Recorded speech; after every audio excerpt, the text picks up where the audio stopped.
the author of four books that to understand the conservative movement in this country, I think I can't recommend enough. Before the Storm, Nixon Land, The Invisible Bridge, and Reagan Land. Rick Perlstein, welcome to the program. Hi, am I, is this thing on? Is this You're thing on. You're Good, on. So, good. Rick, let me just say this, like, just to put this in context. Today we were going to, we had planned to talk more about Georgia and about what Right, the Senate could do at a 50-50 split and what right. reconciliation meant and this and that. And we're going to talk a little bit just to look backwards in terms of what happened in Georgia. But I wanted to bring you on because I think, I'm not, you have chronicled the past 60 years of more or so of conservative development in this country. And you also understand, I think, of the people I've interviewed over the past 15 years, as well as anybody, and have written extensively on the politics of the day as well. And so, I wanted to put this into context because there is, and we could start with this because we traded this in text, this notion where we hear people say, this is not the America I know. I mean, where have these people been? You know, it's one of these days for me where everything just kind of runs together. It's been an amazing privilege to be able to, you know, have an audience to explain this stuff. So I've been doing a lot of media. I think it was for an economist podcast that I actually started. I went back 250 years, right, and started talking about the thesis. I think the simplest way to describe the writing I've been doing, both as a historian and a journalist, this whole history I've been explaining, is that a lot of this, most of this, is the entire United States becoming an embodiment of the politics of the authoritarian South, right? So we can go back 250 years and talk about the Three-Fifths Compromise and the Senate. We can go through the sectional crisis in which basically the South became a colonial power because its agriculture was failing, and tried to kind of pile up electoral votes and senators by inventing new states that had slaves. We could go to Reconstruction. We can go to the Democratic Party having a 2/3 rule for its nominees to make sure that the South controlled the nominations. We could go through the 1950s and massive resistance and all, and which was, of course, obviously an armed struggle against the federal government. We could go to things like the independent elector movements, in which in 1956 and 1960, they tried the exact same thing of not having electors vote for a president who they thought would, harm the South. We could go through the cult of militarism in the South, guns and all that. Ultimately, what we're talking about is an idea that sort of a armed white minority should govern the country at the expense of not only the majority, but equal citizenship for all its members. And what we see is the apotheosis of this, that it's literally been brought to the door of the Capitol, not for the first time, right? Don't forget that when, Senator Charles Sumner of Massachusetts gave a speech explaining how the slave system works and how there's a reason that a lot of slaves are not completely dark in color. And that was seen as such an offense to the honor of the South that he was beaten within an inch of his death, of his life, in an organized conspiracy by members of Congress and the Senate. So I'm kind of like trying to pull all this together and say that this is, in fact, America. It's a struggle for America. And that to the extent to which our elites just say this was some kind of outlying thing, and can't we all just get along and let, clowns like, Josh Hawley and Ted Cruz say, well, this is not what I meant. We just meant, let's have a nice legal procedure. Bob Dylan said you can rob someone with a fountain pen or you can rob someone with a gun, right? So the cats with the fountain pen need to be tied to the folks with the guns, and we need to understand.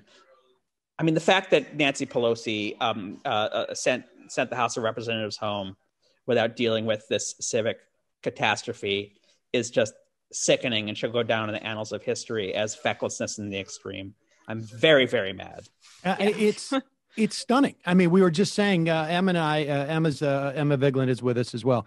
Hi, Rick. We were just saying that. I mean, like, what is the bar that you need to surpass to compel impeachment? If it is not this, like, you know, like where is that narrow corridor? Or a hearty speech. Yeah, it's.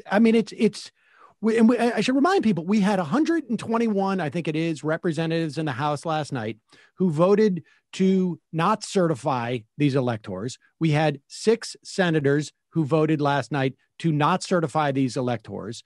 Like you say, they were doing with a pen what their supporters were doing outside, or attempted to do earlier in the afternoon. Antifa, Sam. Haven't you heard?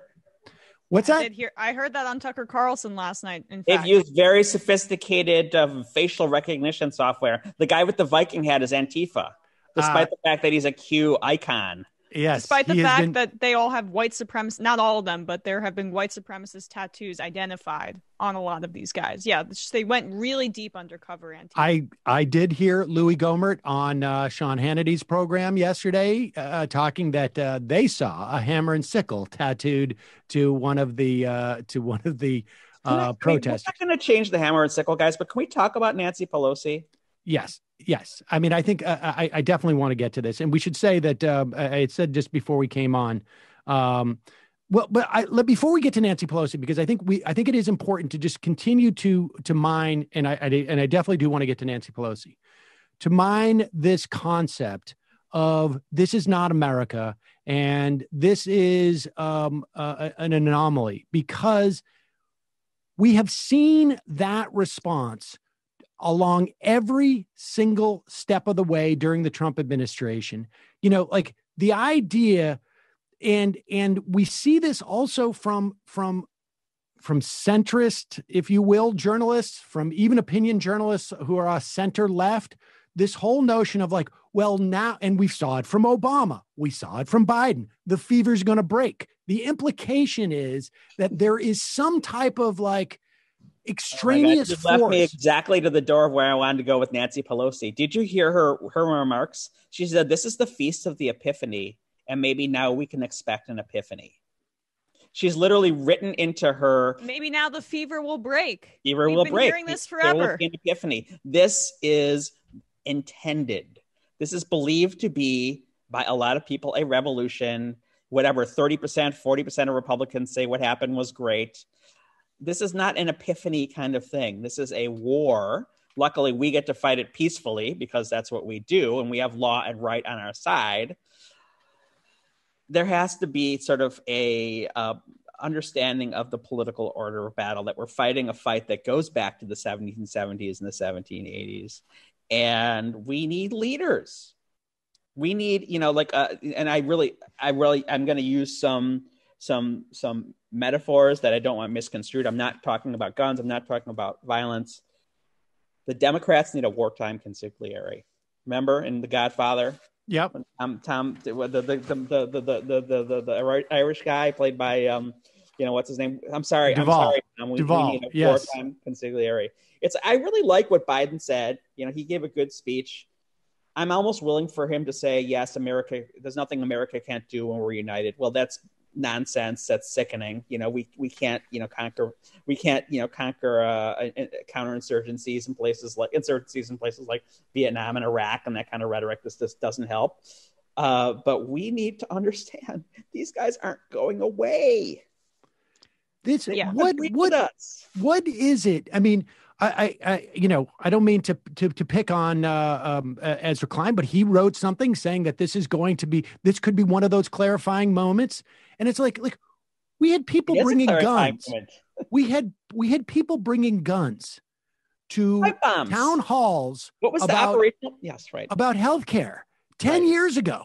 10 years ago. Like how do people not see this as a lineage? What is the compulsion for these people, for Nancy Pelosi, for Barack Obama, for Joe Biden, who said once Donald Trump is gone, this is all going to go away? That is the thinking, right? I mean, Dick Durbin says we're not going to impeach because he's going to be gone in 2 weeks. Let's play this clip of Dick Durbin, because this isn't a perfect example of this. And like, as if Donald Trump was dropped from the heavens by aliens and didn't completely without context as to how he became president of the United States. Well, Biden called him an anomaly. Biden said that he was. Let me hear the Durbin clip. Here's the Durbin. Here is Durbin. It's Durbin. Just a quote, not a clip. Oh, it's just a quote. All right. Do we have it? Can we put it up or something? Here we go. I can do the imitation because I can do a Chicago accent. Do we have a clip, like a literally the quote?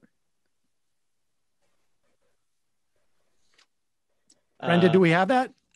I can find it. 1 second. All right. Okay. Well, the point is, Dick Durbin has said that there is no point in impeaching him because the Republicans probably won't go along with it, and we've only got 2 weeks anyways.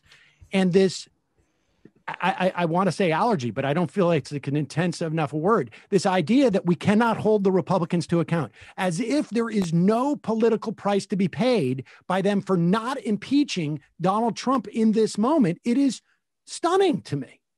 So I love Dick Durbin. He's my senator. He's a great liberal.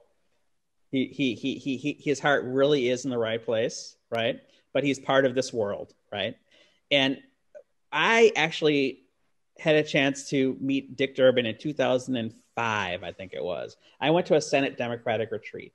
And if you'll recall, after Abu Ghraib, after the revelation that, we are systematically torturing and humiliating people, he said this is like something we would see in Nazi Germany. And it was right after that had happened. And I told him and his wife that I really appreciated him saying that. And later on in the thing, his wife hugged me. She was so grateful that someone gave a kind word for that, because I think he was so abused for kind of going beyond the bounds of quote unquote civility and, kind of breaking Godwin law in the sacred precinct of the American elite. And I think he was just so beaten up by that. It's enforced. It's an ideologically enforced thing. And people who are in the elite, I think, they think that if they can somehow, kind of, the things will just fall apart. If we really, kind of like take this battle to the uttermost, that somehow there's something that can appease them, right? It's an appeasement idea. Reagan and the conservatives would always talk about, this is Munich. We can't appease, the blah, blah, blahs and the blah, blah, blahs and the blah, blah, blahs. But, we're the Neville Chamberlains. We're appeasing these guys. Like I say, it's not violent. It's just a matter of rhetoric. It's just a matter of, using the laws at our disposal, using the power that they have been granted by the sovereign of the United States, which is the people. This is the people's house. They've been elected to represent the will of the people and uphold the Constitution. The Constitution. Rick, yes. I'm just curious about, this comes to mind. I mean, you brought up Reagan there, and I'm thinking about conservatives of past and all the talk about the silent majority. I mean, Trump retreads these kinds of things too. Right. The role of minority rule in these kinds of insurrections and that's this, the part this that movement. Goes back to the 18th century. I just did like a half an hour interview with Ron Brownstein on this. Okay, well then you're warmed up for this. I'm totally warmed up, right? Right. So look, I mean, now that there's a 50-50 split in the Senate, something like 40 million more Americans are going to be represented by the Democratic side. Right. Biden won by 7 million votes in the popular vote. Hillary Clinton obviously won by 3 million. Like, what about that psychology of the fact that they actually are in the minority informs this kind of terroristic action? Idea. That's basically where the Southern politics come from. This is 3/5 of a person. I mean, it's like they literally, kind of wrote minority rule into the Constitution. They get 2 senators and at least 3 electoral votes, no matter how many people they have, right? Rural states, southern states, right? 1956, 1960, in both cases, there were organized attempts to have electors vote for the person who did not get the most votes in their state to keep a liberal from becoming president, right? They didn't have to do it in 1956 because Republicans won, whatever. But in 1960, like, the Kennedy people were actually afraid that, electors from places like South Carolina, Mississippi, Georgia were going to deny Kennedy the presidency because there were enough people in the South who didn't think that the number of people who voted for president should be the determining factor of who should be president, that it was that important for white supremacy, to actually be the guiding philosophy of America. So and then of course, they're Democrats then, but then of course, by the time of Goldwater, who was nominated by people who literally said our role model are the Stalinists who took over meetings that they weren't, the guy, you remember before the storm, Sam, this guy, yes. F. Clifton White, the guy who wired the nomination for Goldwater, says, we're going to win because we're going to basically take over these meetings using parliamentary tricks and outlasting them. He was a minority candidate, even within the Republican Party, right? So, and then it becomes the voting suppression, which is all based on this bullshit myth from 1960 that was basically run.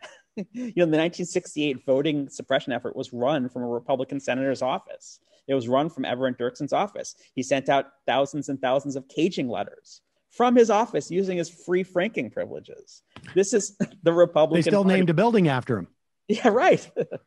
So, they got enjoined by a federal judge in New Jersey in the 80s, and that ran out. And now and we should say that consent decree literally ran out like 6 to 8 months ago. Yeah. And this is the first presidential election also after, because of the Chief Justice of the Supreme Court, upending the requirement that southern states could change their electoral rules without running them by the Justice Department first. This is the first presidential election in which the old regime of vote suppression and minoritarian tactics, were fully in effect. So is there any surprise that a armed minority of people with pipe bombs, what was the plan? To create chaos. Once, there was literally setting up a gallows in front of the Capitol. People running around saying, where are they? This was the intent, to hang members of Congress. This was the operational plan. What to the extent that we can sort of extrapolate out, and there's a lot that can happen in the next 2 weeks before Joe Biden is inaugurated, right? I mean, Chuck Schumer, like I say, came out maybe 25 minutes ago, maybe an hour ago, and said 25th Amendment, and if you fail to do that, then we impeach. And obviously do that when the House are in their districts. Obviously that you can't do that if the House is left, but they could, you got 2 weeks, take a weekend, come back. I understand. Believe me, I'd like to be coasting a little bit more too right now. But you got to do this. Guys, you took an oath. Yeah, honestly. Right. But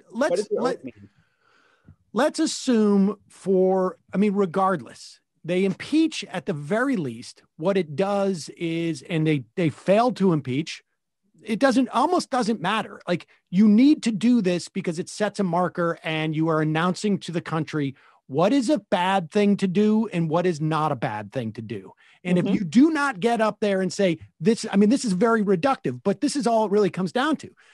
You need to say, this is a bad thing. You cannot do this. Even if we're not effective in getting rid of the president, it's because Republicans are standing in the way of something that we all know was wrong. So the value of that is I think it's absolutely necessary, right? Regardless of what happens. These people are not going to go away any more than they haven't been here over the years.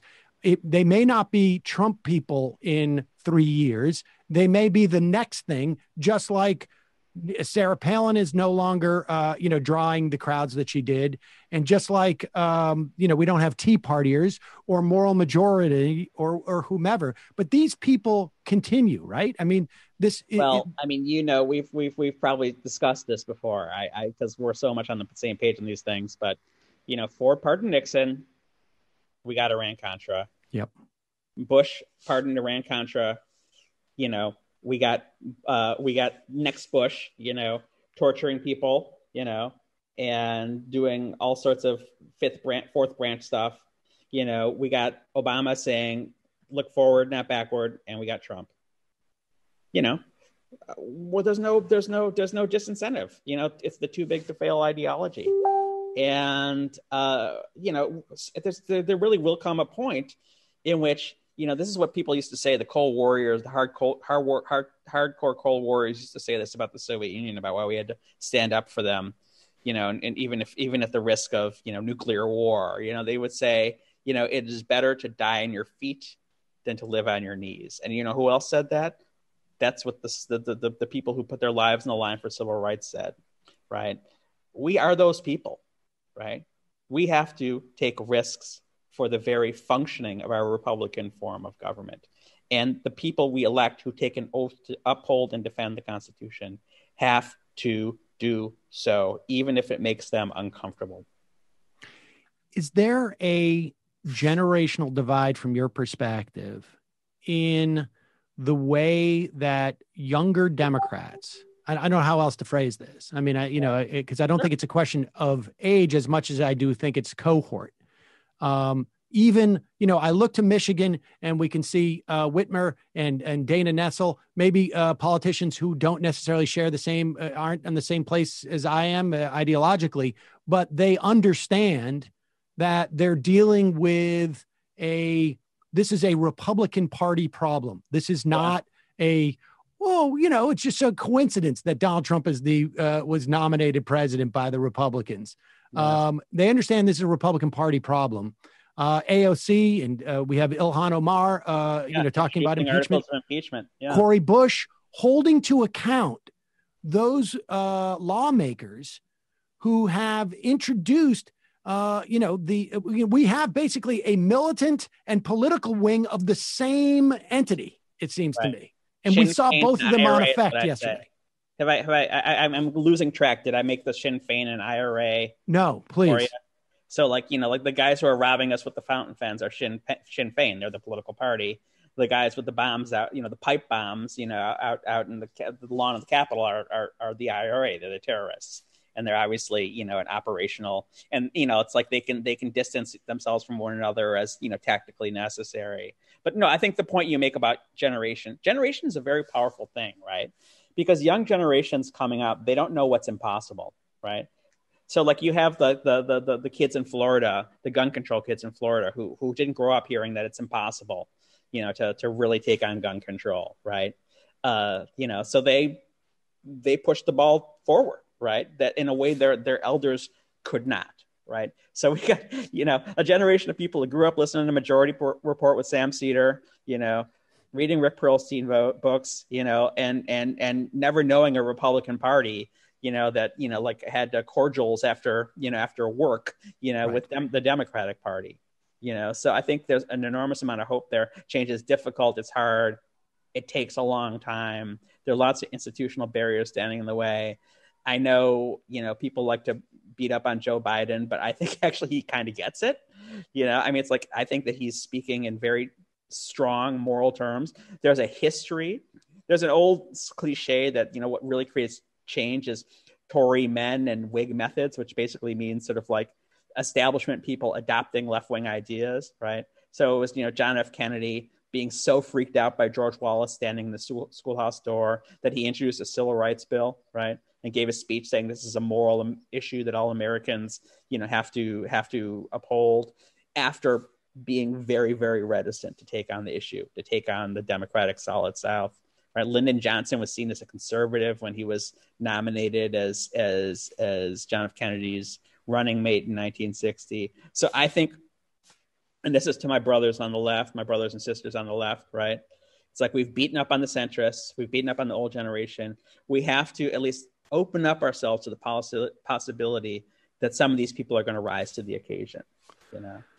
Hope springs eternal, I guess. Lastly, there has been over the past 24 hours a rash, maybe rash is too big of a word, some spotting of resignations from the Trump administration. Mick Mulvaney, who all of a sudden is just absolutely shocked Yeah. Bill Barr, who activated the military to attack peaceful protesters so that Donald Trump could do a photo op, is outraged at what he saw yesterday. Outraged, yeah. Yes. I mean, what do we do as society, as members of society who don't have the ability to start impeachment? Of course, we need to press our leaders to impeach, but what do we do? I mean, there was controversy at one point where people were like, I don't know, pieing folks around the world, or where people were going to, I can't remember his name now, the general who was in Petraeus, and yelling at him when he was in,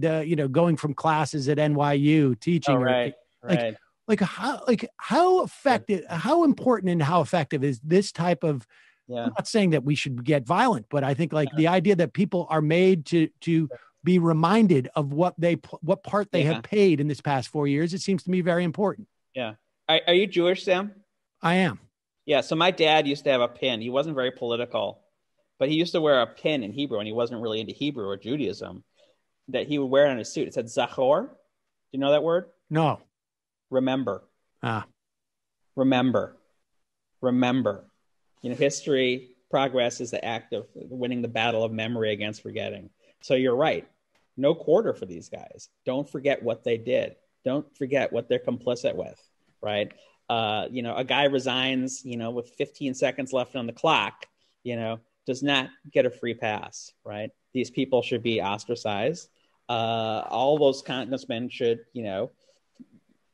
not be invited. If you're a media person, you got to freeze them out.